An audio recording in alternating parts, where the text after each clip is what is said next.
поговорив о китайской мудрости, значит, посмотрим, как к этой самой мудрости мирской относится апостол Павел. Вот, потому что дальше, с 18 стиха, который мы сейчас будем читать, как раз он противопоставляет мудрость мира мудрости Христовой. «Ибо слово о кресте для погибающих и родство есть, а для нас, спасаемых, сила Божия». 18 стих. Так апостол Павел здесь очень важную мысль высказывает, что для спасаемых, для христиан, слово о кресте Христовом, проповедь о Христе уже само по себе является силой. Вот, поэтому здесь цель достигается и без внешних украшений слова. То есть самое простое прямое слово, несущее в себе силу, важнее. И оно действительно эту силу несет, силу Христову. С другой стороны, для людей, которые выбрали своим путем погибель, для них это слово безумное. Вот здесь в славянском употребляется слово юродство, то есть безумие. Вот.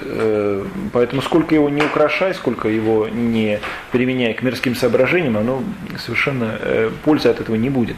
Потому что всегда эти люди будут считать это безумием. Вот. И здесь, поскольку противопоставляется спасаемый и погибающие, возникает вопрос, что же это получается, Господь так определяет, что кто-то спасается, а кто-то погибает? Нет. Уже из самих фактов проповеди апостола Павла видно, что вот это избрание, кто спасается, кто погибает, происходит каким-то таинственным способом. Например, где бы апостол Павел не проповедовал, либо это было в синагоге, либо это было, если в Афинах, то в Ареопаге на площади, либо в каком-то частном доме, всегда люди делились примерно на 3 группы. То есть одни начинают открыто издеваться, вот, смеются над безумием проповеди. Другие могут предлагать какие-то вопросы. А третьи в молчании, как бы скрыв это слово проповеди в сердце, потом тайно приходят к апостолу, например, ночью на дом и окончательно обращаются. И вот в связи с этим возникает вопрос, кто привлек вот тех людей, которые приходят к апостолу Павлу после, и кто оттолкнул тех, которые глумятся с самого начала? Если обращаются, принимают крещение? Да, принимают крещение, да. То есть неизвестно, как это в душе человеческой происходит, но мы можем сказать то, что не Бог отталкивает тех людей, которые не верят, потому что Господь хочет, чтобы все спаслись. Вот. В то же время насильно Он тех, кто обращается, тоже не тащит. Вот, потому что если бы всех Господь насильно влек к спасению, все бы спасались. Такое тоже не происходит. Поэтому происходит нечто непостижимое.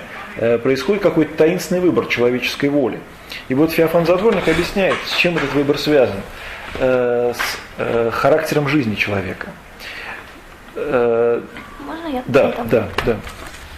Вот. И Феофан Затворник говорит, что хоть это и тайна, но можно предположить, почему кто-то спасается, а кто-то погибает. Он говорит, что это связано с образом жизни. То есть человек может жить так, греховно и развратно, что дойдет до такого состояния, что он это слово слышать не может. Ему неприятно сам факт слышания что вот, о спасении. В то же время другой человек может жить так, что это слово охотно принимает, когда слышит. То есть живет честно, вот, живет порядочно, даже если ничего не знает еще о Христе. Вот. И таких людей среди язычников было немало. Вот и сейчас среди людей, которые, скажем, никогда не слышали проповеди Христовой, ведь тоже можем сказать, что не все они поголовно грешники. Вот. То есть мы видим, что люди могут жить очень порядочно. И вот если это слово касается сердца человека, то он его принимает. То есть у него сердце открыто к этому. Вот, скажем, как у Корнилия Сотника. Он ничего не знал о Христе, а вот ему вот такой вот Господь ему открылся. Вот. И в то же время тоже какие-то люди, которые вот погрязли в разврате, которым просто даже сам факт слышания о Боге уже неприятен. Вот. То есть во многом это зависит от нравственного расположения души человека. Принимает он слово крестное или не принимает. Вот такую мысль высказывает Феофан Затворник. Вот. И здесь Феофан Затворник еще обращает вот на что внимание. Здесь противопоставляется для погибающих это безумие, а для спасаемых сила. Вот. То есть, в любом случае, если говорить о правильности противопоставлений, то есть об антонимах, то здесь должно было сказать, для одних безумие, а для других мудрость. Или наоборот, для них бессилие, а других сила. Но здесь противопоставляется безумию сила. Вот. Мысль та, что, наверное, читатель и слушатель этого слова должен сам немножко домыслить это место. Вот. То есть, если для них безумие, для погибающих, то, соответственно, немощь, вот, бессилие. А если для спасаемых сила, то, соответственно, и мудрость. Вот. И в любом случае, хоть это тайна, почему одни принимают, а другие не принимают, вот, сразу понятно, что одному крест кажется безумием, и он от него отвращается. Вот. А другому он сразу видится силой, и он к нему стремится.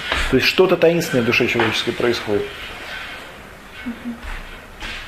Ибо написано: «Погублю мудрость мудрецов, и разум разумных отвергну». 19 стих. Апостол Павел в подтверждение своих слов приводит цитату из пророка Исаии.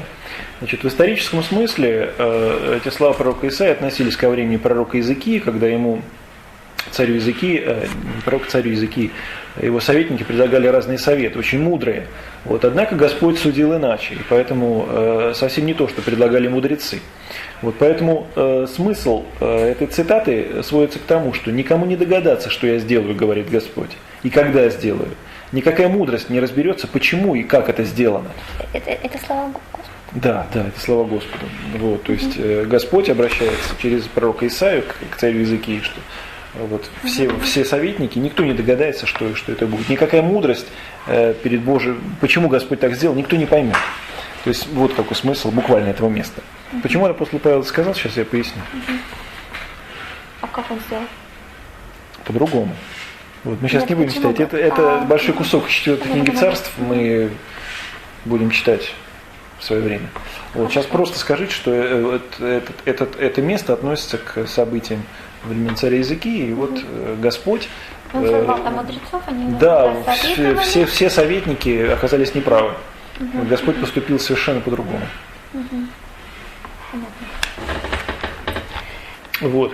И если у пророка Исаии это звучит как пророчество, то апостол Павел здесь эту цитату берет как объяснение, почему Господь действует, каков закон промысла Божия. То есть он говорит так, что никто, он приводит эту мысль к тому, что никто вот этого поворота в судьбах Божьих понять не может, постигнуть не может. Например, почему Господь устроил спасение через крест?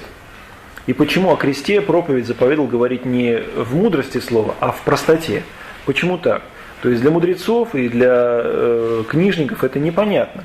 То есть они могут посмотреть на это и сказать, какое же это средство спасения, как этим можно спасать и спасаться.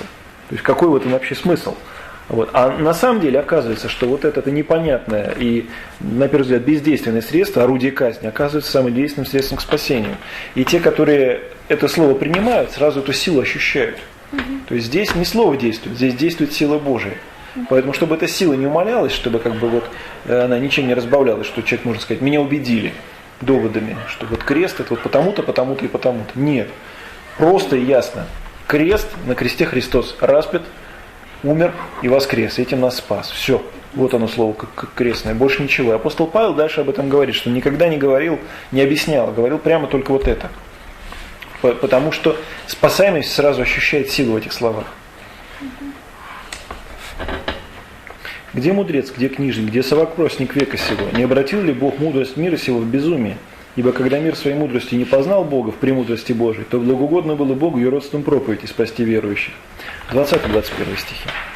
Вот, когда мы читаем апостола Павла, его послание, то нужно понимать, что перед глазами всех были вполне очевидные факты, что люди, до некоторой поры неверующие, вдруг после таинства крещения преобразились, стали совершенно другими людьми. Вот, и поэтому здесь вот эти риторические вопросы 20 стиха, где мудрец, где книжник, где совопросник века сего, вот, как бы это вопрос к этим людям. Вот смотрите, эти люди, простые люди, крестились, вышли, искупили и преобразились. Что вы на это скажете? То есть были когда-то там книжниками? Не, были простыми людьми. То есть он как раз обращается, вот вы книжники, где вы? Где вы? Если вы видите очевидные факты изменений людей, то есть вот они изменились, они преобразились.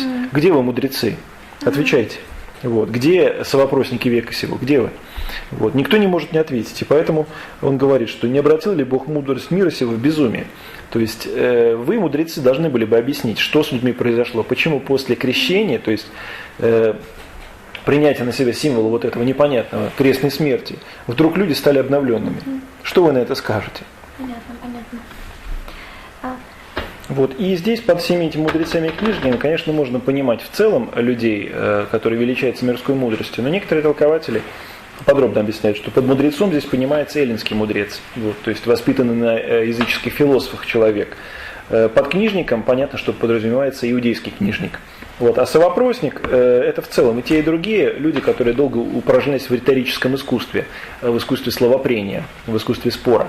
Вот. И вот никто из них не может объяснить вот этих вещей. Тогда чего же стоит эта мудрость, если вот это непонятное изменение через этот, казалось бы, совершенно дикий символ, символ креста, вы объяснить не можете. Тогда чего ваша мудрость стоит? И мудрость эллинов, и мудрость иудеев. Вот. И в 21 стихе апостол Павел говорит, почему же Господь вот такой, именно такой способ спасения избрал, то есть символ креста, который кажется им безумием. Вот. Слово креста простое, слово о кресте простое и непонятное. Потому что мудрость человеческая себя исчерпала. Здесь он говорит, мир своей мудрости не познал Бога в премудрости Божией. Что он имеет в виду? То, что Господь явно открыл себя в творениях. То есть об этом мы говорили раньше. То есть через познание видимого мира ум человеческий, ум мудреца должен был восходить к Богу, познать Бога. То есть что Бог творец всего, что все это не само собой произошло. Однако эти люди для познания Бога никаких сил, никаких усилий не употребили. Вот, поэтому теперь Господь говорит о том, что все, хватит знаний, потому что знания ни к чему не привели. Теперь нужна только вера. Нужен подвиг веры, причем веры безусловный и безоговорочный, потому что поверить в крест, то, что крест это спасение, для этого действительно нужна крепкая вера. Знания, объяснения тут не помогут. Вот. И еще одно выражение этого 21 стиха – юродство проповеди. Вот. Иоанн Златоуст отмечает, что, конечно же, когда говоря о юродстве, о безумии проповеди, здесь безумие кажется кажущееся, то есть для вот этих мудрецов оно кажется безумием. На самом же деле это высочайшая премудрость Божия. Именно такой способ проповеди, такой способ спасения. Просто эта мудрость настолько высока, что самый великий ум мирского мудреца перед этой истиной безумит, потому что ничего в ней не постигает. Вот. Иоанн Златоуст для понятности этого образа приводит такое сравнение. Он говорит так: как великий свет мы называем ослепительным светом, так высочайшая премудрость есть обезумевающий ум премудрость. То есть вот такое сравнение, потому что ослепительный свет, казалось бы, ослепляет, слепой, это тьма, да, слепота это тьма. Вот, но ослепительный свет, вот такое парадоксальное выражение, также и здесь.